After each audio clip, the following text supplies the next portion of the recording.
Okay, this is your concept number 2, which is absolute value inequalities. So we're still doing absolute values, but now instead of it being equal to a number, it's now an inequality. So it's either going to be less than, greater than, less than or equal to, or greater than or equal to. Okay. What's going to really help you is when we have an inequality, so just like when we had compound inequalities, they either had the word and or in between them. These are the same thing. Absolute value inequalities end up turning into compound inequalities. So you have to be able to decide whether or not they should have the word or in between them or the word and in between them. Now, so it's not like the previous compound inequalities where you were told what they were. You have to figure out if it's or and. Now, the easiest way to figure that out, make sure the absolute value is isolated and by itself. Once that happens, look at your inequality symbol. Okay, this is a greater than. Okay, this says the absolute value of x is greater than 5. So a little trick is instead of saying greater, you think of it as great or. Right? If it's a greater than symbol, it's going to be an or inequality. If it's a less than inequality symbol, instead of thinking of it as less than, think less than.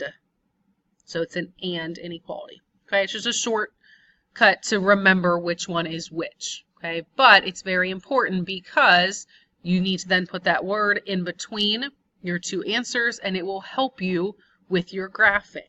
Okay, if it's a greater than symbol, greater or greater than or equal to, it should be an or, which means your graph should be going opposite directions of each other. If it's a less than or equal to, it needs to be an and, which means they should be overlapping. So it's going to be in between your two solutions. Okay. So it will really help you with your graphing. Now, just a couple steps for it. Once your absolute value is isolated, that inequality sign formed will be an or if it's greater than or equal. Okay, so it's just explaining what I just talked through here. Okay, again, if it's less than or equal to, it's going to be an and inequality, so the shading will be in the middle. They will be overlapping. Okay, so let's look at a couple examples. We have the absolute value of 5k plus 2 is less than 8. Okay. So in the same way that we split absolute value equations into two equations, we're going to do that. Okay, we're still going to make that split into two separate inequalities in this case. However, when I make that split, okay, my first one is going to be the same as what it started out as. So I have 5k plus 2 is less than 8. Okay, so it stays the same. I just drop the absolute value bars. And, because this is a less than, this should be an and in between here. Then your second inequality, 5k plus 2, is greater than negative 8. So in the same way that we changed the sign of this number in our absolute value equations, I'm going to do that again, but I also have to flip this inequality sign. Okay, so I am changing the sign of this value, and I'm changing the inequality sign. Okay, so the second one becomes greater than negative 8 when I write that equation. Then it's just a two-step inequality at this point, and you're going to solve them both. Okay. So I'm going to subtract 2, then divide by 5 for this one. So I get k is less than 6/5. Then here, subtract 2, negative 10 divided by 5, I get k is greater than negative 2. And again, this was supposed to be an and inequality. It would be really helpful, and you should be writing the word and in between your two answers. So k is less than 6/5, and it has to be greater than negative 2, so your shading should be in between those two values. Second example, absolute value of 2w minus 1 is less than 11. So again, less than, this should be an and inequality. So I write the word and in between here. My first inequality when I make this split is going to stay the same. 2w minus 1 is less than 11. And 2w minus 1 is greater than negative 11. So I flipped the inequality sign and I made this a negative. Now again, solve them both and get your two answers. So W is less than 6 and W is greater than negative 5. Okay.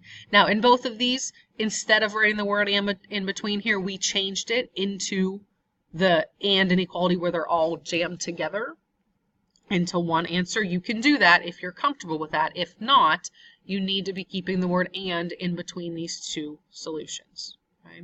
But again, since it's an and inequality, all of your answers are less than 6, so that's going to the left. Your answers are greater than negative 5, so that's going to the right, which means they overlap in between negative 5 and 6. Now, the next two examples we're going to look at are your or inequalities. So I have the absolute value of x minus 5 is greater than or equal to 7. Okay. Great or instead of greater. Okay, so this should be an or inequality simply because this is a greater than sign. So my two inequalities, x minus 5 is greater than or equal to 7, so exactly the same as it was, or x minus 5 is less than or equal to negative 7. So again, the inequality sign flips, and this value becomes a negative.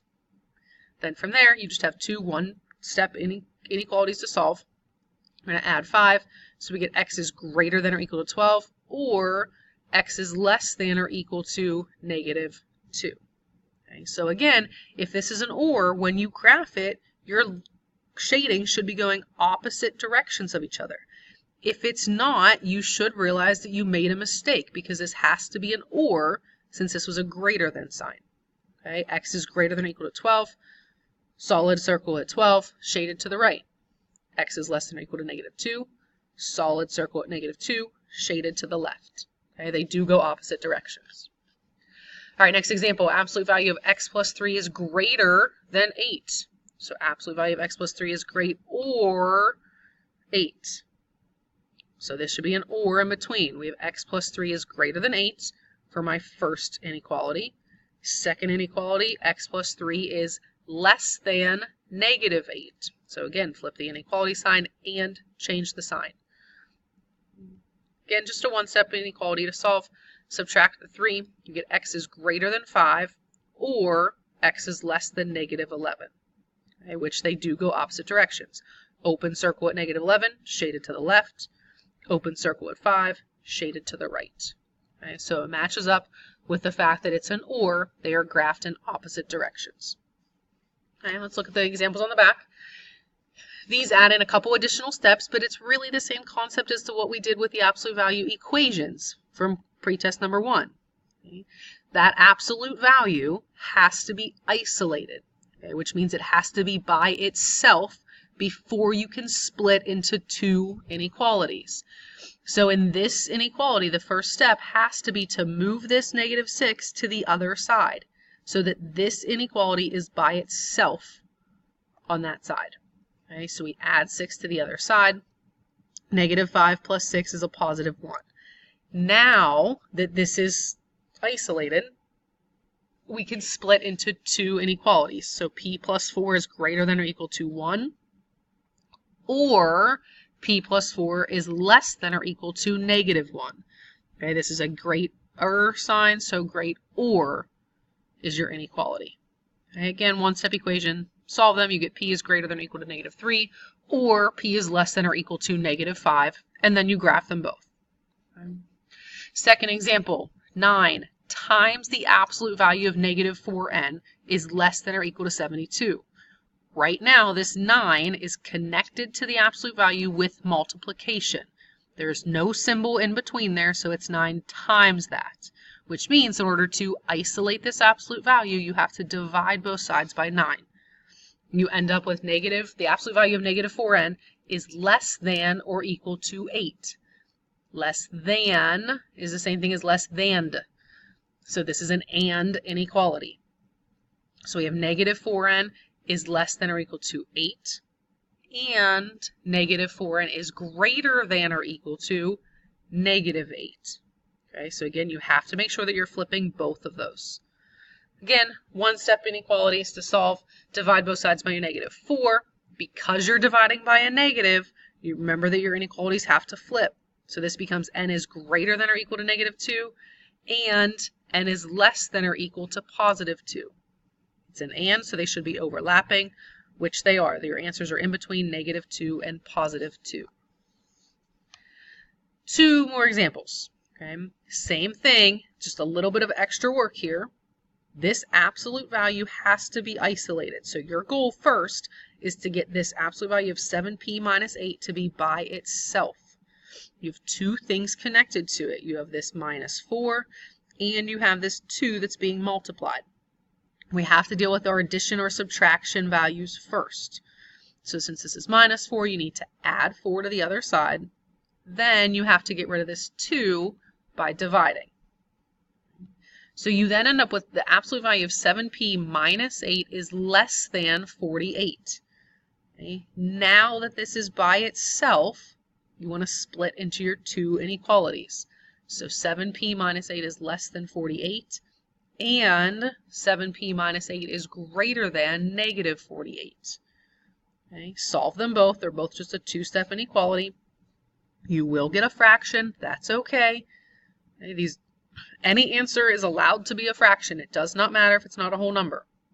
This is an and inequality because this was a less than when I went to flip, or whenever I went to split into 2. Okay? So they should be overlapping, which they are. If p is less than 8, that's going to the left. If p is greater than -47, that's going to the right. So they will overlap in between -47 and 8. Okay. All right, final example. We have the absolute value, or 6 times the absolute value of -7 and -8. -7 is greater than 113. Okay, so again, you have to isolate first by adding that 7 to the other side, which gives you the 6 times the absolute value of -7 and -8 is greater than 120. Divide both sides by 6. So now we have the absolute value of -7 and -8 is greater than 20. Now you can make your split into two inequalities. So I have -7 and -8 is greater than 20, or -7 and -8 is less than -20. And then again, you're just solving. So that's the only new part, is making that switch, okay, or splitting them into two. After that, it's just a two-step inequality, which you should be able to do. Solve it, you end up with n is less than -4, or n is greater than 12/7. Okay, keep in mind that in both of these you were dividing by a -7, so you did have to switch your inequality sign for your final answers. Okay, but again, when you do that, this is an or inequality because they're going opposite directions. Okay, and you knew that from here when you were setting it up. All right, again, that was your concept number 2, which is the absolute value inequalities. Okay, after this is the first assessment of quarter 3.